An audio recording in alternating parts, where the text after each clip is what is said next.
বিশ্বের অন্য অনেক দেশের তুলনায় ইরানের শাসন পদ্ধতি বেশ আলাদা।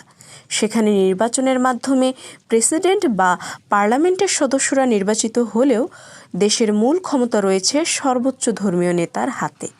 3 দশকেরও বেশি সময় ধরে ইরানের সর্বোচ্চ নেতা ছিলেন আয়াতুল্লাহ আলী খামেনি। গতকাল ইসরায়েল আমেরিকার যৌথ হামলায় তিনি নিহত হয়েছেন। ইরানের সর্বোচ্চ ধর্মীয় নেতার শাসনের এই ব্যবস্থা চালু হয় 1979 সালে ইসলামী বিপ্লবের পর থেকে। একটি বিপ্লবের মাধ্যমে ইরানে রেজা শাহ পাহলভীর রাজতন্ত্রকে উৎখাত করা হয়। তাকে উৎখাতের পর ইরানে ধর্মীয় প্রজাতন্ত্র প্রতিষ্ঠিত হয়। এরপর দেশটি 2 জন সুপ্রিম লিডার বা সর্বোচ্চ নেতা পেয়েছে। তাদের পদবি হিসেবে আয়াতুল্লাহ ব্যবহার করা হয়। শিয়া ধর্মাবলম্বীদের কাছে যার অর্থ জ্যেষ্ঠ ধর্মীয় নেতা। সর্বোচ্চ নেতা হিসেবে আয়াতুল্লাহ আলী খামেনি ছিলেন দেশটির সামরিক বাহিনীর কমান্ডার ইন চিফ। ইরানের সব বড় বা গুরুত্বপূর্ণ সিদ্ধান্ত তার সম্মতিতেই হতো। এমনকি ইরান পারমাণবিক ক্ষমতার অধিকারী হবে কিনা অথবা জাতিসংঘের আণবিক শক্তি সংস্থাকে সহযোগিতা করবে কিনা এসবের চূড়ান্ত সিদ্ধান্ত তিনিই নিতেন। ব্রিটিশ সংবাদ মাধ্যম বিবিসি জানায়, ইরানের কর্তৃত্ববাদী শাসন ব্যবস্থায় দেশটির জনগণের নেতা নির্বাচনে কার্যত কোনো এখতিয়ার থাকে না। এমনকি সামাজিক মাধ্যমে কেউ খামেনির সমালোচনা করলেও সেজন্য তাকে জেলে যেতে হতে পারে। 1939 সালে উত্তর পূর্ব ইরানের মাশাদ শহরে এক ধর্মীয় পণ্ডিতের ঘরে জন্ম নেওয়া আলী খামেনি নিজ শহরের ধর্মীয় শিক্ষা কেন্দ্রে পড়াশোনা করেন। সেখান থেকে পরে শিয়া মুসলিমদের পবিত্র নগরী কুমে যান। 1962 সালে তিনি শাহ মোহাম্মদ রেজা পাহলভীর বিরুদ্ধাচারণকারী আয়াতুল্লাহ খোমেনির ধর্মীয় আন্দোলনে যোগ দেন। তরুণ আলী খামেনি খোমেনির একজন একনিষ্ঠ অনুসারী হয়ে ওঠেন।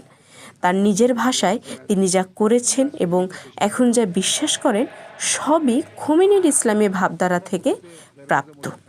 Ayatollah Ali Khamenei Shah Mohammad Reza পাহলভীর বিরুদ্ধে সরাসরি বিক্ষোভে জড়িয়ে পড়েছিলেন এবং বেশ কয়েকবার গ্রেপ্তারও হয়েছিলেন। 1979 সালে ইরানে ইসলামী বিপ্লবের পর আলী খামেনি বিপ্লবী পরিষদে দায়িত্ব পালন করেন।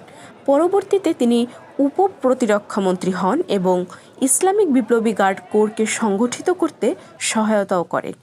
এই বিপ্লবী গার্ড ইরানের অন্যতম শক্তিশালী প্রতিষ্ঠানে পরিণত হয়। 1981 সালের জুন মাসে তেহরানের একটি মসজিদে বোমা হামলায় তিনি গুরুতর আহত হন। তার উপর ওই হামলায় জড়িত থাকার অভিযোগ ছিল দেশটির বামপন্থী বিদ্রোহী গোষ্ঠীর উপর।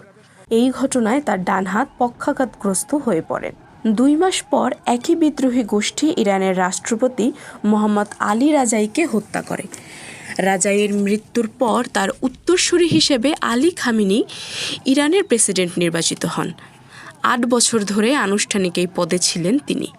এই সময়ে তিনি তৎকালীন প্রধানমন্ত্রী মীর হোসেন মুসাভির সঙ্গে নানা মতবিরোধে জড়ান, কারণ তিনি মনে করতেন মুসাভি ইরানের ব্যবস্থায় অতিরিক্ত সংস্কার আনতে চাইছেন। 1989 সালের জুনে খোমেনির মৃত্যুর পর ধর্মীয় আলেমদের বিশেষজ্ঞ পরিষদ আলী খামেনিকে নতুন করে সর্বোচ্চ নেতা হিসেবে নির্বাচিত করে। যদিও তিনি সংবিধানে নির্ধারিত শিয়া ধর্মগুরুদের মধ্যে প্রয়োজনীয় পদমর্যাদা বা গ্র্যান্ড আয়াতুল্লাহ অর্জন করতে পারেননি। পরে ইরানের সংবিধানে সংশোধন আনা হয়। সংশোধনে বলা হয়েছিল যে সর্বোচ্চ নেতাকে ইসলামী পাণ্ডিত্য অর্জন করতে হবে এবং আলী খামেনি নির্বাচিত হতে পারবেন। পরে রাতারাতি তাকে হুজ্জাতুল ইসলাম থেকে আয়াতুল্লাহ পদে উন্নীত করা হয়েছিল। ইরানের সংবিধানে তখন আরও একটি পরিবর্তন আনা হয়। প্রধানমন্ত্রী পদ বাতিল করা হয় এবং রাষ্ট্রপতির হাতে অধিক ক্ষমতা অর্পণ করা হয়। আয়াতুল্লাহ খামেনির শাসনামলে বর্তমান প্রেসিডেন্ট মাসুদ পেজেশকিয়ান সহ 6 জন প্রেসিডেন্ট দায়িত্ব পালন করেন, যাদের অনেকেই খামেনির কর্তৃত্বকে কিছুটা চ্যালেঞ্জ করলেও ইসলামী প্রজাতন্ত্রের কাঠামোকে চ্যালেঞ্জ করেননি। 1997 থেকে 2005 সাল পর্যন্ত ইরানের প্রেসিডেন্ট ছিলেন সংস্কারপন্থী নেতা মোহাম্মদ খাতামি। খাতামি পশ্চিমা বিশ্বের সঙ্গে সম্পর্ক স্বাভাবিক করতে চেয়েছিলেন। খাতামি প্রেসিডেন্ট থাকা অবস্থায় ইরানের সামাজিক ও রাজনৈতিক ক্ষেত্রে বেশ কিছু সংস্কারের উদ্যোগ নিলেও তখন সর্বোচ্চ নেতা খামেনি এসব উদ্যোগ বাস্তবায়নে বাধা হয়ে দাঁড়িয়েছিলেন। খাতামির পরে তার উত্তরসূরি হিসেবে প্রেসিডেন্ট নির্বাচিত হন রক্ষণশীল নেতা মাহমুদ আহমাদিনেজাদ। আহমাদিনেজাদকে কেউ কেউ আয়াতুল্লাহ খামেনির অনুসারী মনে করতেন, কিন্তু অর্থনীতি এবং বৈদেশিক নীতি নিয়ে আহমাদিনেজাদ সরকারের অবস্থান তখন ইরানে ব্যাপক সমালোচনার জন্ম দেয়।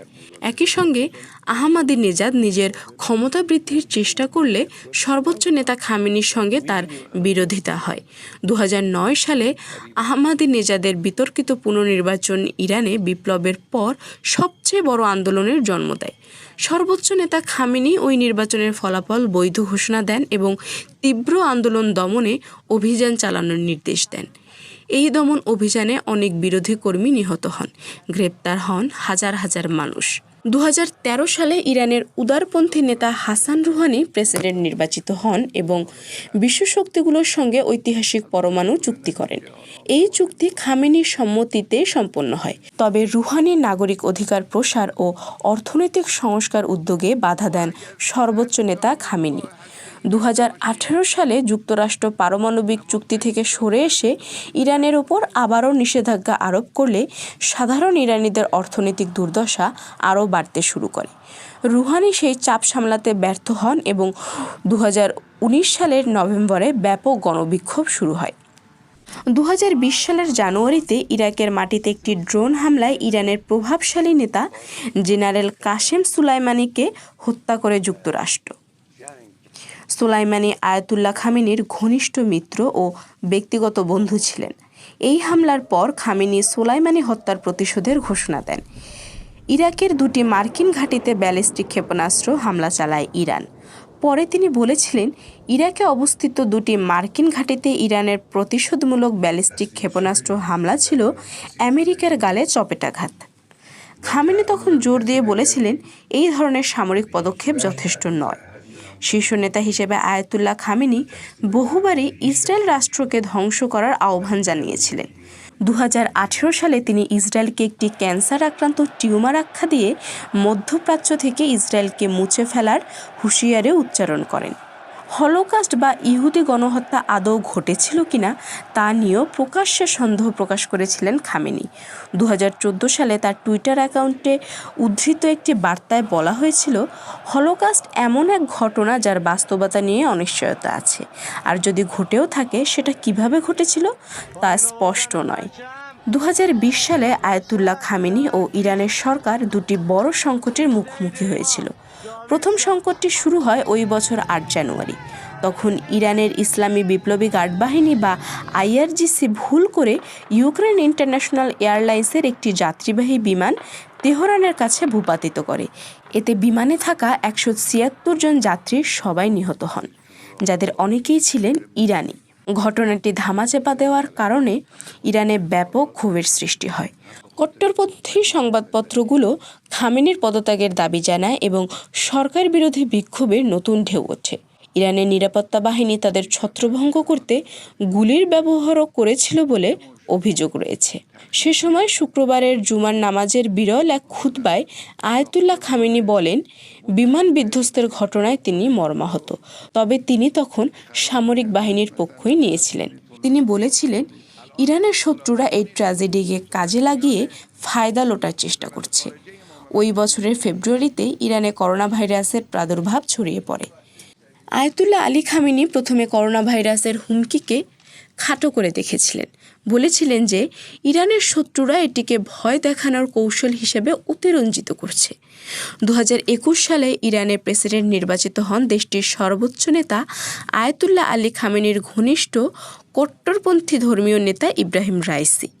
2024 সালের 19 মে ইব্রাহিম রাইসি এক হেলিকপ্টার দুর্ঘটনায় মারা গেলে প্রেসিডেন্ট পদটি শূন্য হয়ে যায়। রাইসির মৃত্যুর পর জুলাইয়েই ইরানের প্রেসিডেন্ট নির্বাচিত হয়েছেন সংস্কারপন্থী নেতা মাসুদ পেজেশকিয়ান। প্রায় 86 বছর বয়সী আয়াতুল্লাহ খামেনি স্বাস্থ্যগত নানা সমস্যায় ভুগছিলেন গত কয়েক বছর ধরে। তার মৃত্যুর পর কে হবেন ইরানের সর্বোচ্চ ধর্মীয় নেতা, এই প্রশ্ন ঘিরে জল্পনা কল্পনা শেষ নেই। সাধারণ নিয়ম অনুযায়ী এই পদে কে থাকবেন তা নির্ধারণ করেন বিশেষজ্ঞ মণ্ডলী বা অ্যাসেম্বলি অব এক্সপার্টস নামের 88 জন ধর্মীয় নেতার একটি পরিষদ। ইরানের 1979 সালের ইসলামী বিপ্লবের পর আয়াতুল্লাহ আলী খামেনি দেশটির সর্বোচ্চ ধর্মীয় নেতার পদে আসীন দ্বিতীয় ব্যক্তি।